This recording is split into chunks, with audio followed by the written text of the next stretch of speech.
Sa pamamagitan ng Presidential Proclamation No. 439, naideklara ang buwan ng Mayo bilang National Heritage Month. Layo nitong bigyan ng pagkilala ang pangangailangan upang isulong ang kamalayan, respeto at pagmamahal ng mga mamamayan sa legasiya ng Filipino cultural history.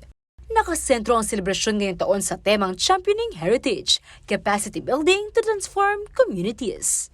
Layon din nitong bigyang pugay ang trabaho ng cultural workers at advocates. Bilang pakikiisa sa naturang selebrasyon, isang exhibit ang binuksan ng National Commission for Culture and the Arts o NCCA, katuwang ang Clark Development Corporation o CDC. Ito ang haligi ng Hirayang Filipino, an exhibition ng gawad sa manilikha ng bayan at orden ng pambansang alagad ng sining.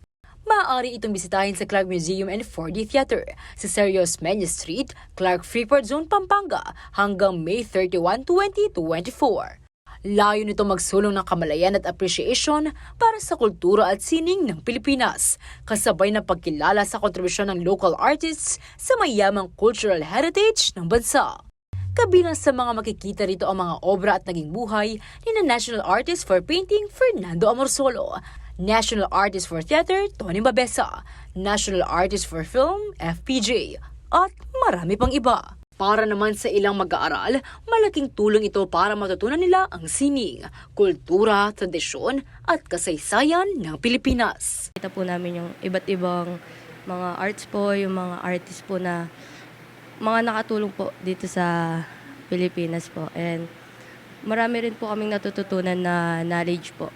Kasi po, katulad po ng mga ibang nakikita po namin na bagay dito na hindi po kami familiar. Pero dahil po dito sa exhibit na to, nagkaroon po kami na, meron po palang ganito yung Pilipinas po. As a student po, marami pong benefits for us since napapalawak po yung horizons namin, yung nadideepen po yung knowledges namin about sa mga Philippine history.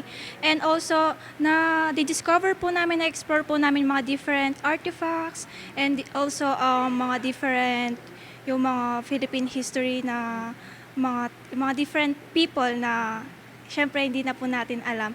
So through this museum po, syempre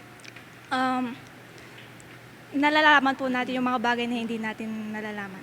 Hinihikayat ng NCCA ang lahat na huwag palalampasin ang pagkakataon na alamin ang mayamang cultural heritage ng bansa at ma-inspire sa kamanghamanghang talento na humubog sa artistic landscape nito.